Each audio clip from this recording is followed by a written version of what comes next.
It is my honor today to introduce our luncheon speaker, Allison Quirk, Executive Vice President and Chief Human Resources and Citizenship Officer at the State Street Corporation.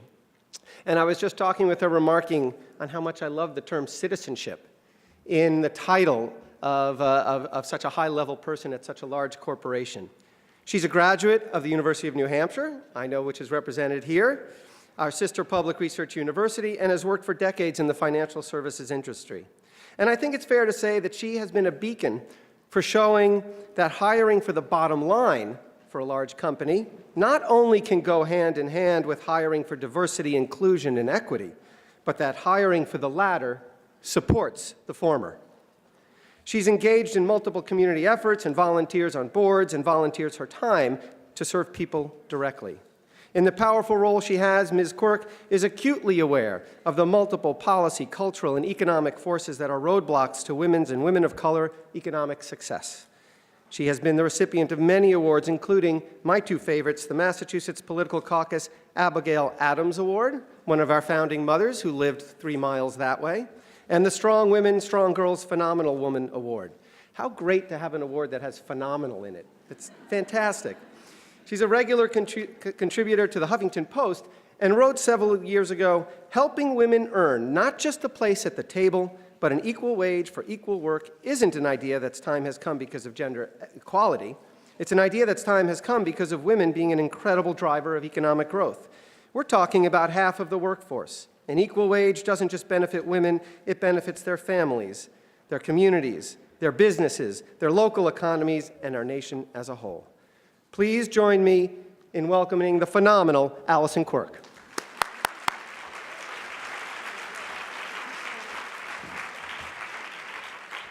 Phenomenal. Yeah, my kids are going, yeah, right, sure. Thank you, Dean Cash, and good afternoon, everybody. It sounds just from the conversations I've been having with people as we were getting ready for this, that the morning has gone very, very well, and it sounds like you're going to have a really exciting afternoon as well. I want to thank Ann Bookman, too, for introducing me to the Institute and for inviting me to speak here today, and to everybody that took part in pulling this conference together. I know how much work this is, and it sounds like it's just been a smashing success. I want to congratulate the Center for Women in Politics and Public Policy for 20 years of working to ensure that the voices, talents, and experiences of women are fully reflected in public policy and the political process.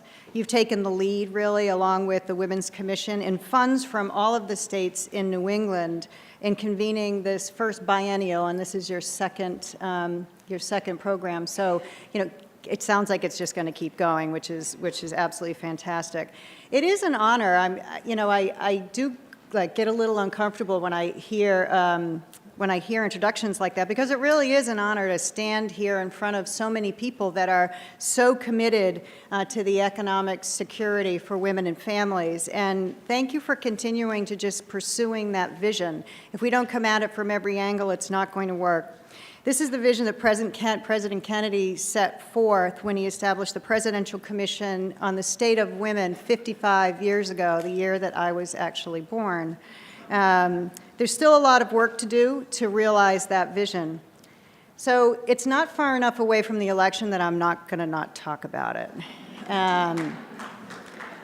So I presume, though, I won't presume that everybody in the room voted for Secretary Clinton, but I think it's probably safe to say that many of us thought that the ultimate glass ceiling was going to shatter last week, and we were going to have our first female President of the United States.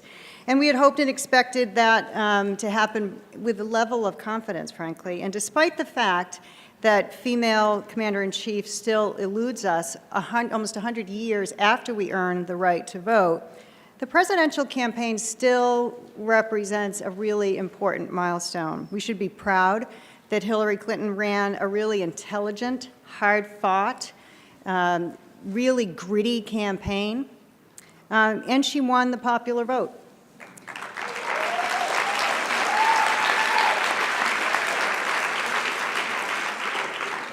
And this was complicated, and I still don't know if we really understand exactly all the puts and takes, to put it in financial terms, of what happened. But I do believe that gender was one of the factors that in the outcome. President Obama was campaigning for Secretary Clinton towards the end of the campaign, and I caught a piece of one of his speeches, and he said to the people that were undecided, he said, you dig down deep in your heart and try to figure out why you might not vote for Hillary Clinton, and ask yourself if that's because she's a woman. You know, if you think about the fact that a man has held the role of President of the United States since George Washington, and if you then say to someone, imagine in your mind the President of the United States, it's a male figure most likely. And that's where unconscious bias comes from, right? Our brains have been wired by what we see over and hear over and over and over again. But beyond the issue of gender, it was kind of a nasty, divisive campaign with a lot of pretty bizarre twists and turns.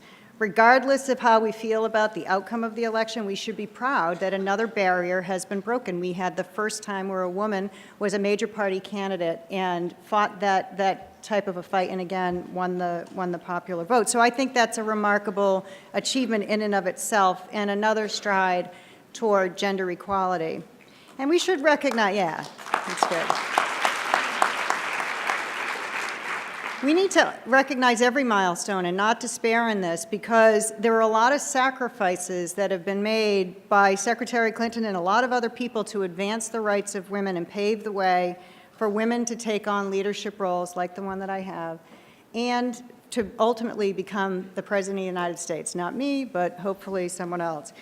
So there's no doubt that we've come a long way. Today, more than ever, women have the choices to pursue their dreams, no matter what they are, whether it's on a political stage, a corporate stage, at home, or any combination of those things. When I think about that, I think about when, shortly after my children were born, I took a short maternity leave and went back to work. And my mother made it pretty well known that she didn't really agree with the choices that I was making. And my mother passed away a few weeks ago.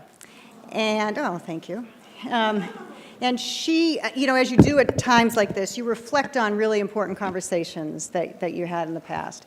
And I've been thinking about that, but I've also been thinking about how later in my career, my mother and I were talking, and she said, you know, you and your sisters are so lucky. You have so many more choices than we ever had. And it's true. It is true. But that those choices don't always come with equal opportunity. This is where we need to focus our efforts. Whether it's about equal pay, equal sharing of family and household responsibilities, or equal access to leadership opportunities, women are still underrepresented at nearly every level of leadership, both in the public and private sectors. And the progress is agonizingly slow, and I think this is the part that probably bothers me the most. In the last election, we saw a net gain of 1 woman in the U.S. Senate for a record of 21. But looking at both houses, only 20% of the seats are held by women, which is absolutely inexcusable. It's not much better in the private sector, despite the fact that women make up 45% of the workforce of the largest companies in America. They just hold 21% of the board seats, 25% of the executive positions, and only 5% of the CEO roles. So all this despite countless of studies that show that companies that have women in leadership perform better against a number of metrics that really matter. So it just doesn't make sense from a performance point of view either. A recent study by Lehman and McKinsey said that at the rate of progress that we've made in the last 3 years, it will take us 25 years to achieve gender parity at the executive level, and 100 years to achieve gender parity at the CEO level, at the C-suite level. You know, it's just not acceptable, and it just doesn't make any sense. So we've only seen modest improvement also in the pay gap. Women today across America make 79 cents for every dollar that their male colleagues make for similar types of work. And this is an economic problem. It isn't just, as was mentioned earlier, I really believe that people have to think about this as an economic problem and not just a fairness issue, although it is a fairness issue. Lower wages translate into lower tax receipts, lower consumer spending that power the economy, reduced retirement savings, higher levels of poverty, and increased public assistance. It's a vicious cycle. Addressing these disparities through coordinated efforts of women and men across all sectors working together to create equal opportunity for women. It's a challenge that every one of our companies and organizations need to address, and it calls for a level of persistence that sometimes is a little hard to sustain, especially in the face of some of the challenges that our businesses have. But we have to believe that that persistence is actually going to pay off. So let me talk to you a little bit about what State Street's doing, because that's where most of my experience is now. We believe that, like a lot of companies, that drawing on the diverse perspectives and ideas from our employees across the globe is going to make us stronger. We also believe that our employees should reflect the communities and the clients that we serve, and that employees want to see themselves reflected in the leadership of our company. But like most organizations, we face persistent challenges with achieving diversity throughout all levels of the company. So I'm going to spend a few minutes sharing some of the ways that we pursue diversity and inclusion as a business imperative. And we think about our work in three ways. We think about it from a perspective of accountability, pipeline building, and mentoring diverse talent. So first, we hold leaders accountable for advancing diversity and inclusion. Our CEO, Jay Hooley, really works with the senior leaders to make sure that they're challenged to think about how they're going to lead our organization and help people understand that the commitment to diversity and inclusion is really going to make us better. And we know that measurement and reporting are keys to success, so we established specific targets back in 2014 to significantly increase the number of women and people of color in the executive level positions by the end of 2017. We're holding these leaders accountable in their performance appraisals for accomplishing every year, making progress against those goals. Second, we're building a sustainable pipeline of diverse talent for leadership positions. It sort of goes without saying that if you don't have a diverse pipeline, you have a pretty low odds of making good, diverse hiring decisions. So we are requiring all hiring managers that have positions that they're trying to fill at a managing director and above to have a diverse slate before they make a hiring decision. We've also created a diversity sourcing team that does nothing but go out to diverse sources of candidates and keeps that pipeline full of qualified candidates so that those hiring managers have great choices when it comes to making a decision. We're also measuring the impact of unconscious bias, and we've provided training and learning opportunities to all of our managers. We've got about 3,000 managers that have been through the training. Every senior leader in the organization has been through it, and it's required of all of the people that do recruiting and on our promotion committees. Third, we're mentoring and sponsoring diverse talent. For the past 10 years, we've recruited candidates out of top schools for our sort of premier leadership development program. And we've made a concerted effort that those cohorts coming through that program are diverse. Last year, there were 50% women in the program and 50% people of color. And 2 years ago, we've been doing that program for 10 years, but 2 years ago, we introduced it internally. And we opened it up to managers in the middle of the organization that showed a lot of leadership potential. And we had the same goals for diversity. But I have to admit to you that initially, we didn't get the kind of diversity that we were looking for. We didn't have a lot of women and people of color that were applying, and or they weren't really doing as well in the interviews. And it raised a number of questions that we had to really stop and think about. So one of the things that we did was we didn't start the program when we thought we would. We delayed the start until we got to the bottom of what was going on and got to the point where we now have 45% employees of color and 44% women in the program.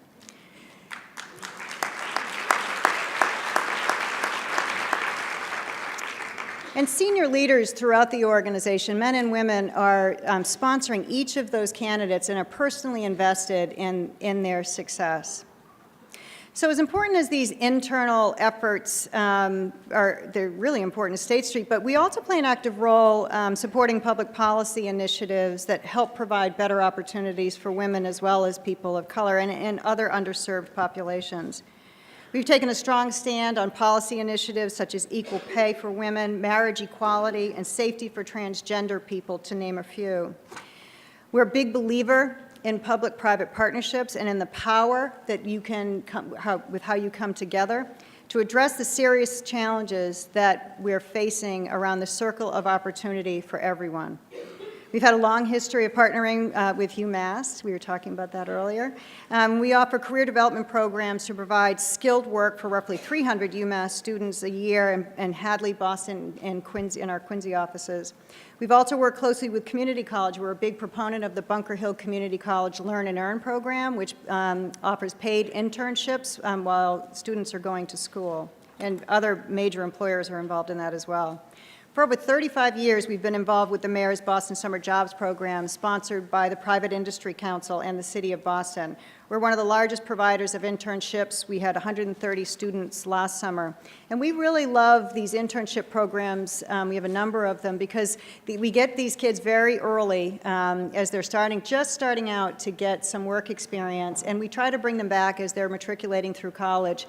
So it's win-win. We start developing a really diverse pipeline of local talent, and they get some real-world work experience.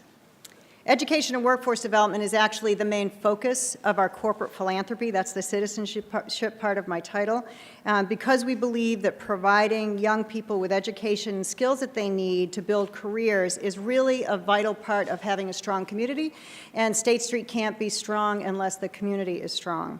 So we're taking a more strategic approach now to our charitable giving and working closely with organizations that we support and asking them to collaborate with one another. This was the inspiration for something that we call Boston Wins, or the Boston Workforce Investment Network.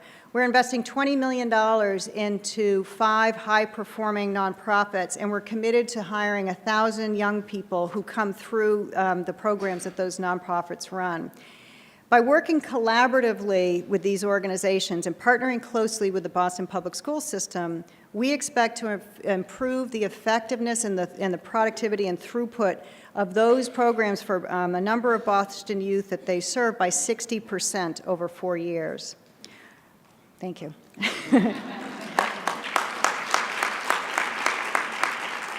One of our WINS partners is Year Up, and a lot of people have probably heard of the program Year Up. And just last week, we celebrated the opening of a dedicated classroom down in our Quincy offices. And this will allow Year Up students to take classes right at State Street in a variety of technical and professional development, and followed up by a 6-month internship, full-time internship. And throughout their time with us, students are paired with State Street mentors who contribute with really hands-on development and help them prepare to be successful in their internships. Since 2003, we've sponsored 800 Year Up students and hired more than 500 of their graduates. And as a result of this initiative, this Boston Wins initiative, we'll increase the number of Year Up interns by another 70 students this year, bringing the total to 200. So we're already seeing the benefits of the throughput. We're excited about Boston Wins. It's been great to see the partner organizations really think about their operating models a little bit differently. And I really think that we're onto something here, that the partnership and collaboration that we require of all of the nonprofits, they have to not just partner with us, but they have to partner with each other. It's a way to think about how we might really leverage, if you will, all of the good work that's going on out there. Earlier, I mentioned the importance of addressing the gender wage gap as both a fairness issue and addressing an economic problem. It's a great example of a public-private partnership that's making a big impact in Boston is the Boston Women's Workforce Council. It's a collaboration between the City of Boston, the business community, and Simmons College. The ultimate goal of the council is simple. It's to make Boston the best city in the country for working women.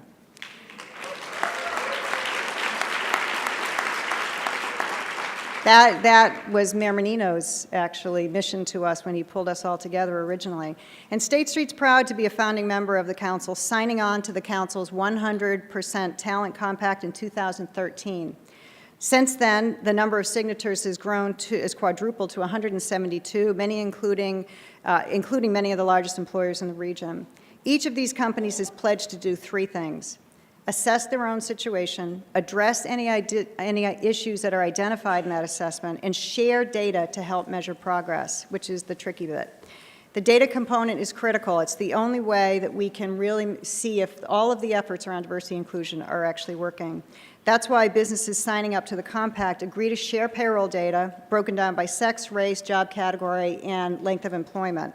And the data reported is anonymous, it's encrypted, it's aggregated. This is what everybody worries about when they report their data. But it's really important to note that one of the founding principles of the Women's Workforce Council, that this was never going to be about naming and shaming any organization. So we really had to find ways that reporting the data was seen as an essential part of solving the problem. And I have a very strong belief that every problem has a solution. And it's exciting to see a strong coordinated action to address this persistent challenge happening right here in Boston. If you'd like to learn, here's my first advertisement of the day. If you want to learn more about the 100% Talent Compact, Evelyn Murphy, one of our august co-chairs of the program, she'll be part of a panel session later this afternoon about implementing pay equity practices. The final thing that I'll talk about just briefly is another advertisement, the Massachusetts Conference for Women. I'm on the board of the conference. State Street has been presenting sponsor of the conference for 10 years. We've been at all 12 of the conferences in force. And there's no substitute for the impact that women and their male allies can have by coming together with such force. It's another case in point of how working together really can solve issues. I'm really proud of the work that we did. We have 1,500 people there from State Street this year. We have to cap the conference at about 10,000. We're stuffing another 1,000 into the convention center somehow this year. I don't know how. But one of the things we were challenged with last year is how can we amplify the impact of the conference? And what State Street took the lead on was to work to bring middle managers into the discussion, but we started a half-day program the day before, and we call it the Workforce Summit. And this is 500 people, mid-level managers, coming together to advance the discussion about diversity in the workplace and how to drive meaningful change from a role of a manager. It's about men and women understanding what they can do as individual managers who make dozens of decisions every day to advance the progress of diversity and inclusion with their teams. So I'm pleased to say that we're having that half-day conference again. The full conference is sold out. But on December 7th from 1 to 5 at the Convention Center, you can still go on the Mass Conference for Women website, and there's still some spots open for mid-level managers. So I would encourage anybody interested in coming to that program. So in closing, as I look across the room, it is pretty cool, and I am filled with gratitude and awe at how far we actually have come, but all of the opportunities that do lie before us. We know that a lot of work still remains before we secure the goals that were first set out over half a century ago by the Presidential Commission on the Status of Women. It's disturbing, frankly, how many of the Commission's recommendations remain still unfulfilled, but we truly do have a big unfinished agenda for women's proper place in society and the workplace. We can't despair. As Hillary Clinton said in her concession speech, let us not grow weary, let us not lose heart, for there are more seasons to come, and there is more work to do. And she said to all the little girls out there, never doubt that you are valuable, powerful, and deserving of every chance and every opportunity that in the world to pursue and achieve your dreams. So those words probably ring true for all of us little girls. No matter what our age or station in life, we're valuable, we're powerful, and we're deserving. We must not despair. We must press on with renewed determination. So let's go forward with the rest of the day and build our conviction that there are no limits to what we can achieve when we set our minds to it. Let's pursue our dreams with confidence, commitment, and a healthy dose of grit. Thank you very much.